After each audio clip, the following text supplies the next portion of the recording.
दुनिया के हर कोने में मौजूद देश में कोरोना की थर्ड वेव पैर पसार रही है। साउथ अमेरिका देश इक्वाडोर हो या फिर अफ्रीकी देश कांगो, हर जगह कोरोना फिर कहर बरपा रहा है।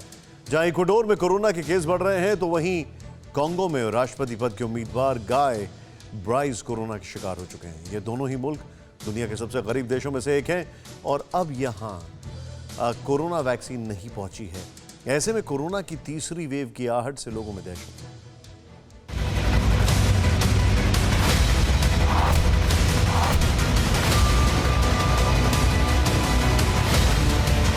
घरों में शव, सड़कों पर लाशों का अंबार, कब्रिस्तान में अपनों को दफनाने के लिए भीड़।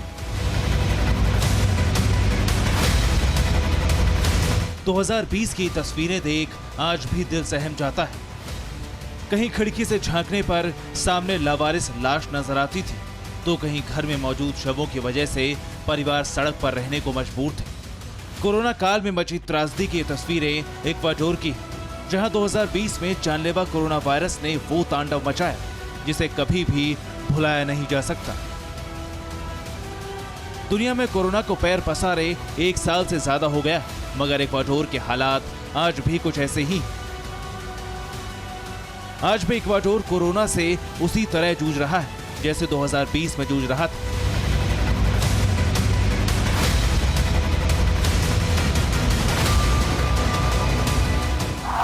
इक्वाडोर में अप्रैल 2020 में कोरोना ने सबसे ज्यादा कहर ढाया था।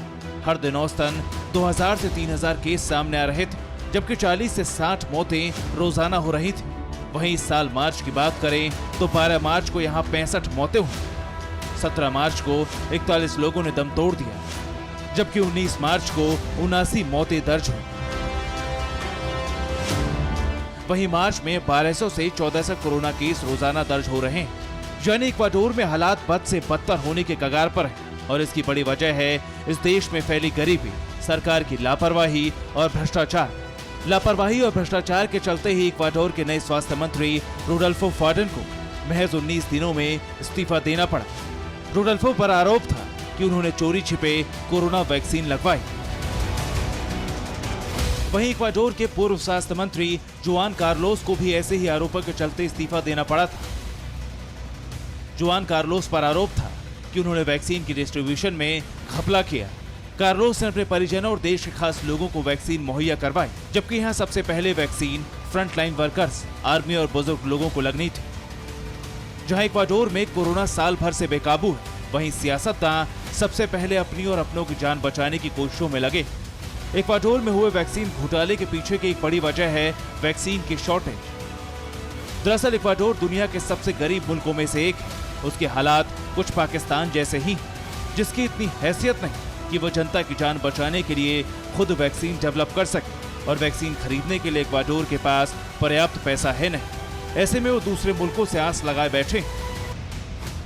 हाल ही में चिली जैसे देशों ने इक्वाडोर को वैक्सीन की कुछ डोज मुफ्त में दी थी, जिन्हें सबसे पहले जरूरतमंदों तक पहुंचाना था, मगर इसमें घोटाला हो गया।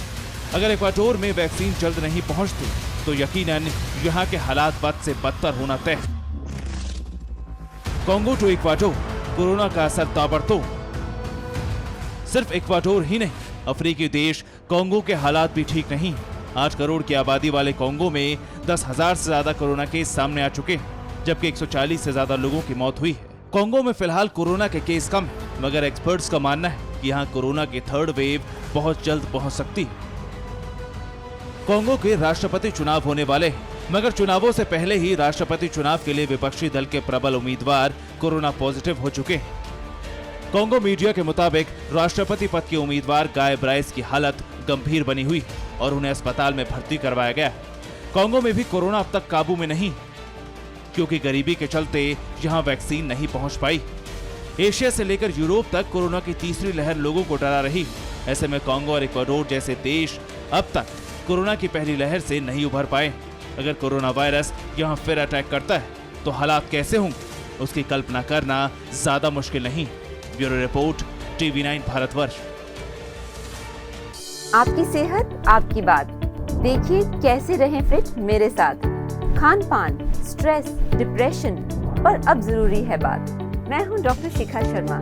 TV9 डिजिटल पर देखिए मेरे साथ। आप फिट तो सब हिट।